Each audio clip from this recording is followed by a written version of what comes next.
It rocks. So they're talking to each other.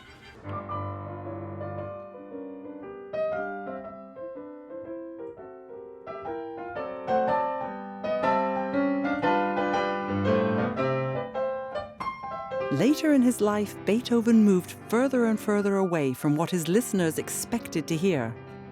Some critics even considered him crazy. Syncopations, piano cascades. What sounds like a jazz piece from an American bar around 1920 is actually Beethoven's last piano sonata, Opus 111, composed almost 100 years earlier.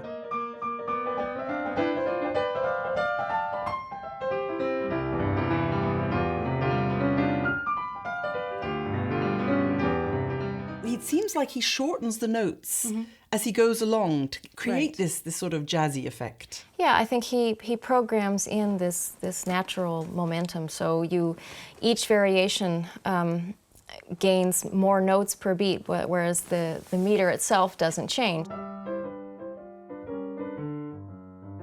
Was he bored? Had he tried everything else? Beethoven wrote a set of variations in this piano sonata. He varied not only the melody and the harmonies as others had done before him, he varied the rhythm. This piece remains a challenge for every pianist. I think as you come from the main theme and as this develops, if you make the rhythm too crisp too soon, then somehow it takes away the whole natural character that, in my mind, Beethoven was trying to build.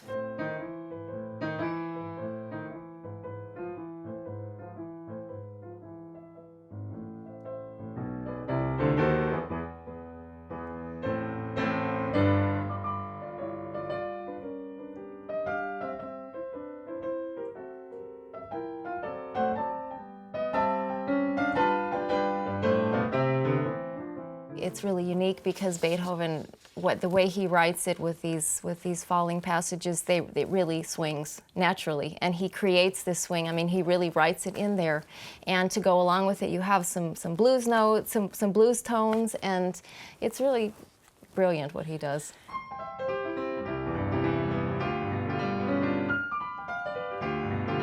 In 1822, you can only imagine how confused the music critics were. What would it sound like if you played it more classical, more like it's exactly written? Is it even possible at this speed of...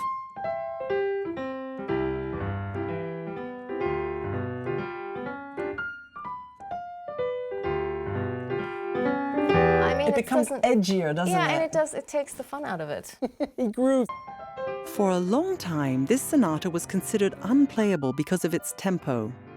About a century later, musicians on a different continent discovered how much fun playing syncopation at a high speed could be. Jazz. To find out what the jazz world thinks about Ludwig van Beethoven, we're here at the absolute temple of jazz, the House of Jazz in New York City. And who better to speak to about all this but Wynton Marsalis himself.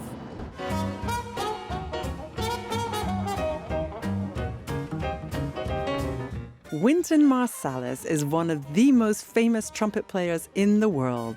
He's won 9 Grammys and he is the artistic director of the House of Jazz at Lincoln Center.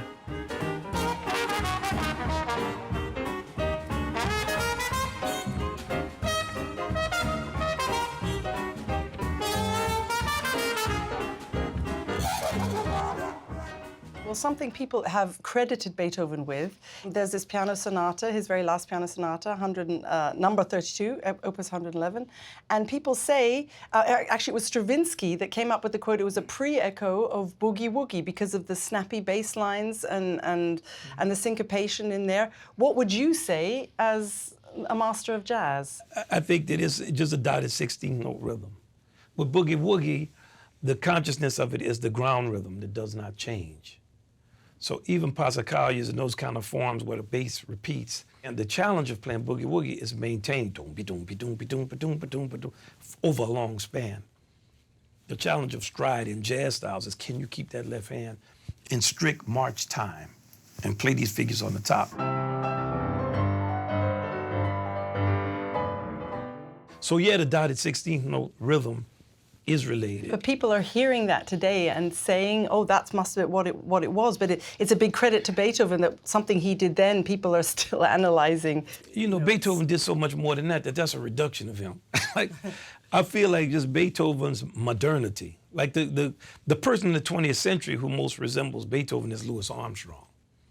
Because Louis Armstrong actually gave you a sense of what it meant to be modern and what it meant to be free. Beethoven, in terms of him as in relation to jazz, just his freedom in improvisation.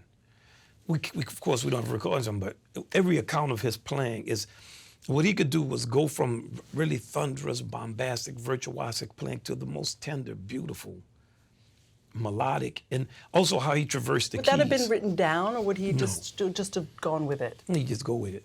He's a piano player. He don't. Why does he have to write it down? You find rhythm all over Beethoven's music. If you think with Beethoven's music, he understands the 3 in the environment of 2, which comes from African music, which he probably got it from through Middle Eastern music, or what they would call Turkish music. So it's when you're in a 2 rhythm, dum dum dum dum dum, and you put 3 on top of it, ding ding ding ding ding ding ding ding ding ding ding ding ding ding. If you listen to the 3rd Symphony, he does that. It starts with a syncopated off line, just bing bing bing bing bing. Then all of a sudden, ba ba ba. It's like half notes grouped in 2. Bum bum bum bum. So you're in 3, but he's grouping the notes in 2.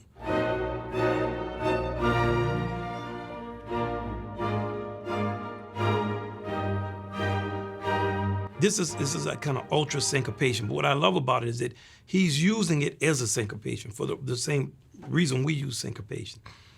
It's I'm giving you a time, and your body has the expectations of this time, and now I'm playing with you with the time. So in this string quartet that I love, F major, Opus 135, it's a movement in 3. It's fast, vivace.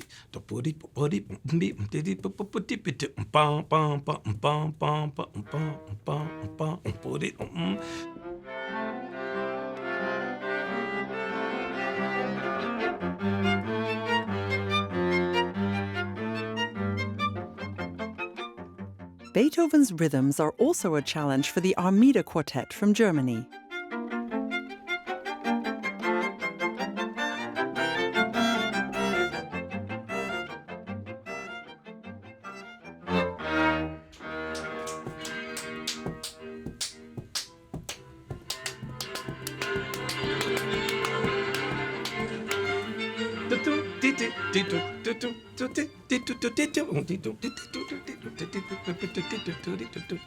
It rocks. See how they're talking to each other?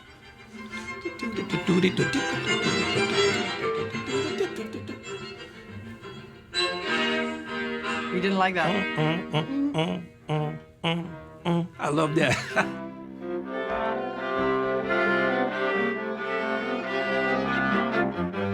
Beethoven also played around with the rhythm in his last string quartet.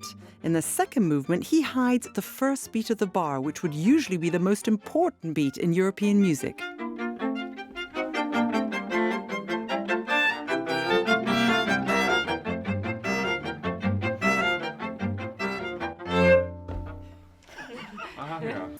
So what's the difficulty of playing this vivace for you? Is it playing against each other? You start, but not on the 1, you're on the 3. What's so hard about that? Well, basically it's like playing contemporary music. Everyone has got his pattern and has to stick to it. And yet, as a group, we still have to feel a common pulse, otherwise we'd lose ourselves. Because it actually goes against our natural need for structure to stick to a pattern, which is actually against the beat. Could you take this apart slowly and play it for me so that I can see where the 3 is and where the 1 is? 1, 2, 3, 1, 2.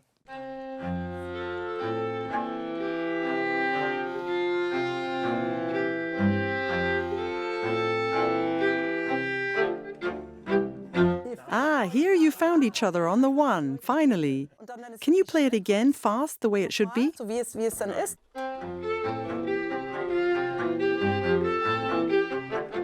So it's like a football player jukes you or does something kind of fake, or a soccer player will do.